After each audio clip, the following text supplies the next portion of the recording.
नमस्ते बच्चों। मैं आज आपको उत्तर वैदिक कालीन समाज के बारे में जानकारी देने जा रहा हूँ। उत्तर वैदिक कालीन के समाज में जातीय जो प्रथा थी वो प्रगाढ़ होने लगी। अब वर्णिंग व्यवस्था लगभग समाप्ति हो गई थी और अनुलोम विवाह को इजाजत थी, लेकिन प्रतिलोम विवाह पर प्रतिबंध था। व्यक्ति बहु विवाह कर सकता था। महिलाओं की स्थिति क्षण क्षण कमजोर होने लगी थी।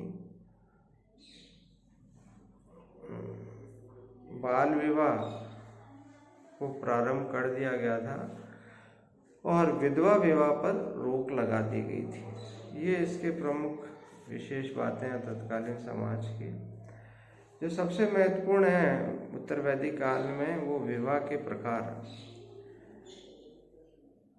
प्राचीन भारतीय धर्म सनातन धर्म में संस्कारों का महत्वपूर्ण योगदान है और जिन 16 संस्कारों का उल्लेख हमारे शास्त्रों में मिलता है उसमें विवाह संस्कार सबसे महत्वपूर्ण है। उत्तर वैदिक काल में 8 प्रकार के विवाहों का उल्लेख मिलता है जिसकी मान्यता आज तक सनातन परंपरा में दी गई, अर्थात हिंदू धर्म को स्वीकार करने वाले लोग इन 8 प्रकार की विवाह को स्वीकार करते हैं। पहला है ब्रह्म विवाह। यह सबसे आदर्श विवाह माना जाता था।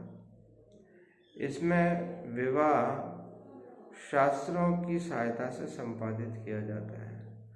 सनातन परंपरा में ऐसा मानना है कि व्यक्ति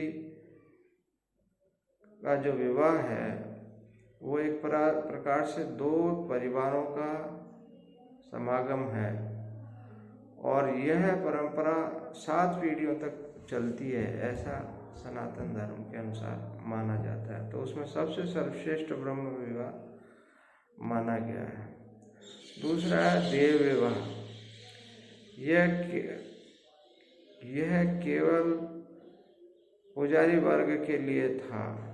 तीसरा है असुर विवाह, आर्ष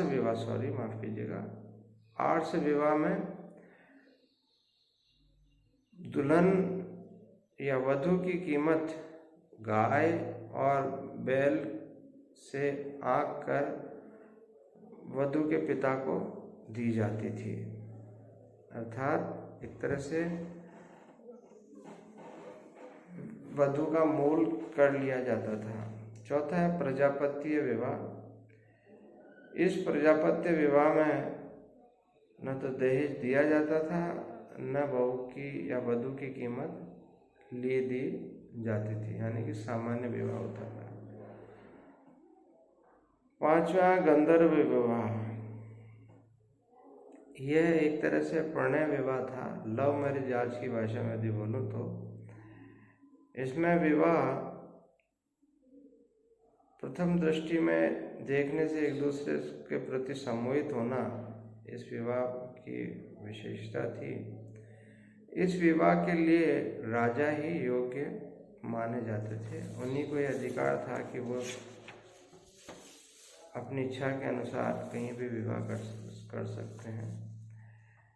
अगला विवाह असुर विवाह। इसमें वधू की कीमत वधू के पिता को दे दी जाती थी और वधू को खरीद लिया जाता था।